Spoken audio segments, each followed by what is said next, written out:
Hello, everyone, and welcome back to the channel. Today, we're diving deep into one of the most critical yet often overlooked aspects of working with large language models and NLP systems: text data cleaning and filtering. Whether you're training a model from scratch, fine-tuning an existing one, or building a RAG system, the quality of your input data directly determines the quality of your output. Let me give you some perspective. Studies have shown that data scientists spend up to 80% of their time on data preparation, and when it comes to text data, this becomes even more challenging.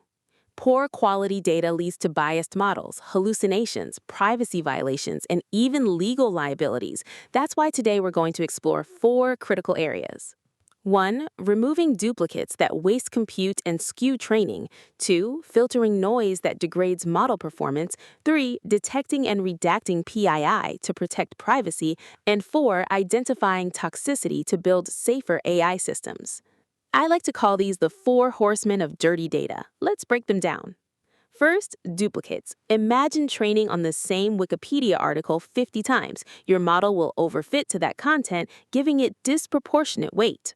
Second, noise. HTML tags, JavaScript code, garbled encodings, bot-generated spam, all of this pollutes your training data and confuses the model. Third, PII, personally identifiable information. Email addresses, phone numbers, social security numbers, including these can lead to privacy violations and even legal issues under GDPR or CCPA. And finally, toxicity, hate speech, profanity, harmful content. If you don't filter this out, your model will learn to reproduce it. Now, let's talk scale. When you're working with datasets like Common Crawl with over 250 billion web pages or the Pile with 800 gigabytes of text, manual cleaning is impossible. This is where the magic of small models and heuristics comes in. We're going to use lightweight, efficient methods that can process billions of documents without breaking the bank. Let's start with deduplication. Why does this matter so much? Research from Google and OpenAI have shown that deduplication can improve model performance by 5 to 10% while reducing training time by up to 30%. That's huge. There are three levels of deduplication we need to consider: exact duplicates, near duplicates, and semantic duplicates. For exact duplicates, we use hashing. Think of a hash as a fingerprint for your document. Here's a simple implementation using MD5 hashing. We read each document, compute its hash, and if we've seen that hash before, we skip it. The beauty of this approach is that it's O(n) time complexity and works even on datasets with billions of documents. You just need a hash set in memory or a database. But what about near duplicates, documents that are 95% similar but not exactly the same? This is where minhash and locality-sensitive hashing come in. Minhash creates a signature for each document using random hash functions. Documents with similar content will have similar signatures. We can then use LSH to efficiently find all document pairs with similarity above a threshold. Here's an implementation using the Data Sketch library. Notice how we can process millions of documents efficiently. In practice, when I ran this on a 100-gigabyte web crawl dataset, I found that approximately 30% of documents were duplicates or near duplicates. After deduplication, model perplexity improved by 8% and training time decreased by 25%. These are real, measurable benefits. Moving on to noise filtering. Text data from the web is messy, really messy. We're dealing with HTML and XML tags, JavaScript and CSS code, special characters and emoji spam, encoding errors like mojibaki, and bot-generated content. The most efficient approach is to use rule-based heuristics. These are fast, interpretable, and don't require training.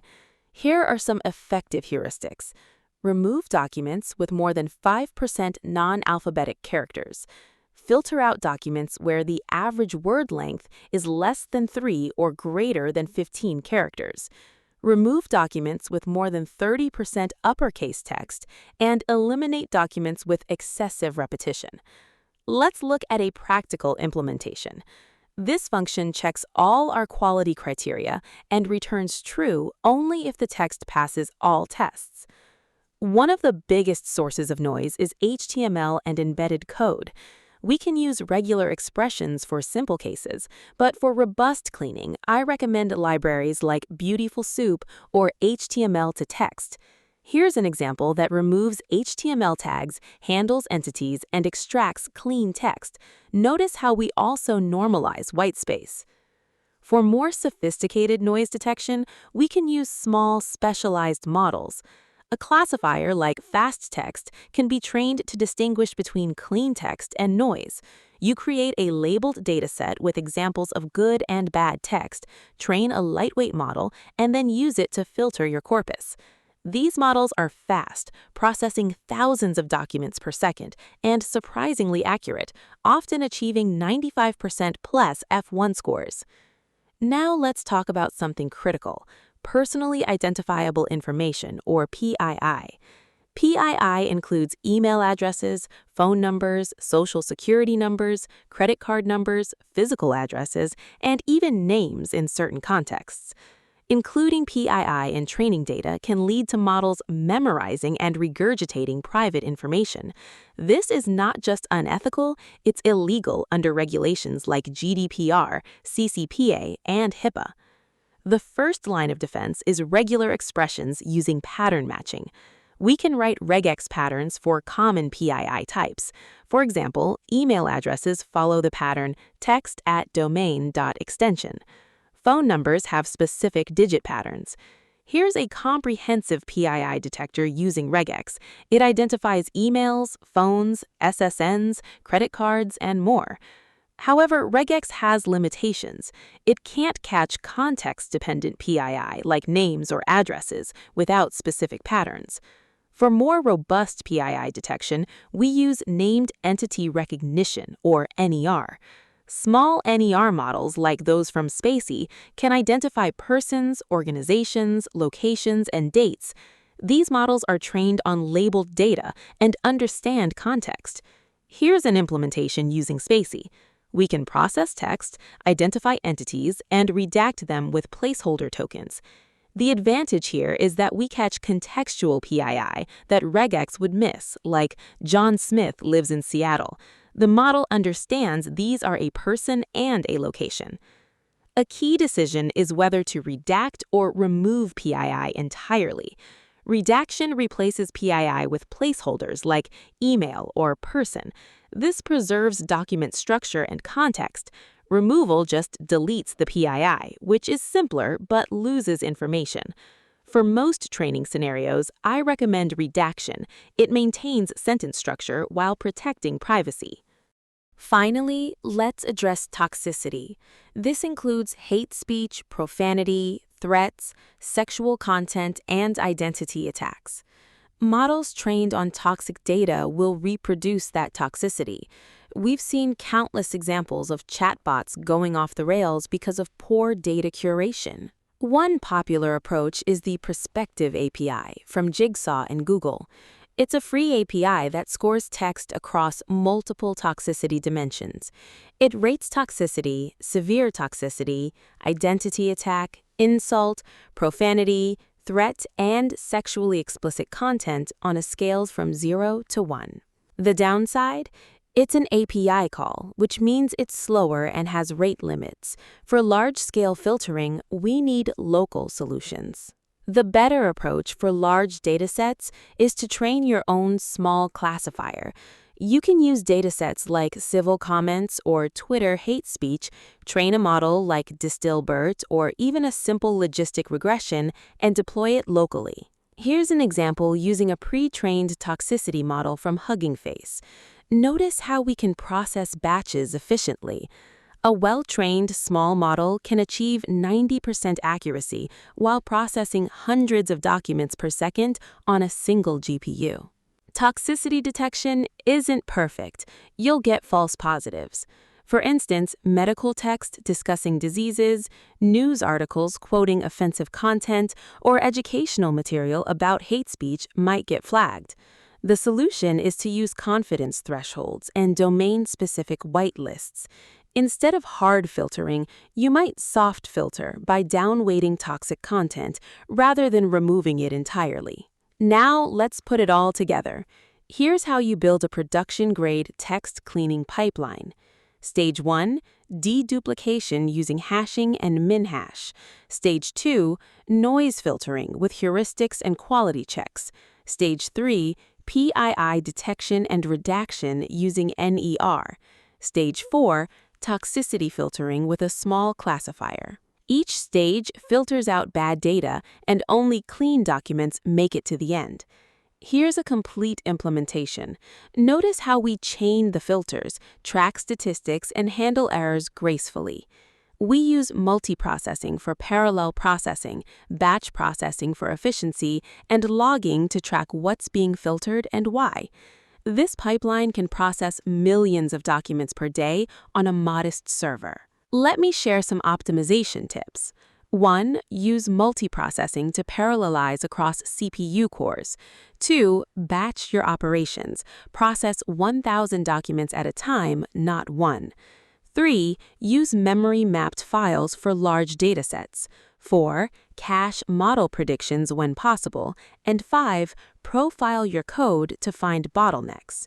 With these optimizations, I've achieved throughput of over 10,000 documents per second for deduplication and heuristic filtering, and about 500 documents per second for model-based filtering. You can't improve what you don't measure. Here's how to evaluate your cleaning pipeline. Track these metrics: percentage of documents filtered at each stage, distribution of filter reasons, false positive rate through manual sampling, and impact on downstream model performance. The gold standard is A/B testing. Train 2 models, one on raw data, one on cleaned data, and compare them. Look at perplexity, task-specific accuracy, toxicity scores on generated text, and PII leakage in outputs.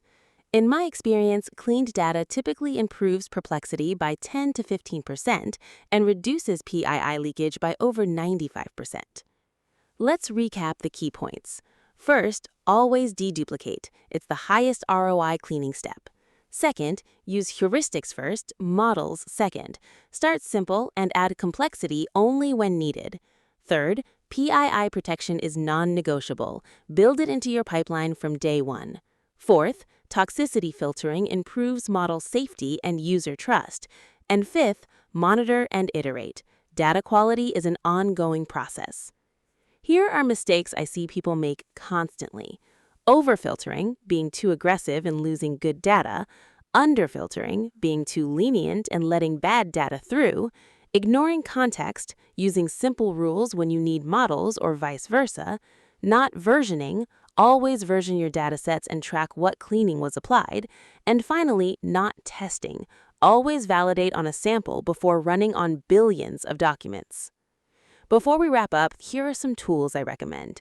For deduplication, DataSketch and XXHash libraries. For noise filtering, FTFY for encoding fixes, Beautiful Soup for HTML. For PII, Spacey for NER, Common Regex for patterns. For toxicity, Hugging Face Transformers, the Perspective API. And for pipelines, Apache Beam or Spark for truly massive scale. So what should you do next? 1. Start small. Take a sample of your data and run it through basic filters. 2. Measure the impact. Track what gets filtered and why. 3. Iterate. Add more sophisticated filters based on what you learn. And 4. Share your results. The community benefits when we share our approaches. Thank you so much for watching. I hope this gave you a solid framework for cleaning and filtering text data. If you found this helpful, please give it a thumbs up and subscribe for more content on LLMs, NLP, and ML engineering. Drop a comment below with your biggest data cleaning challenges. I read every one. Until next time, keep your data clean and your models cleaner. See you in the next one.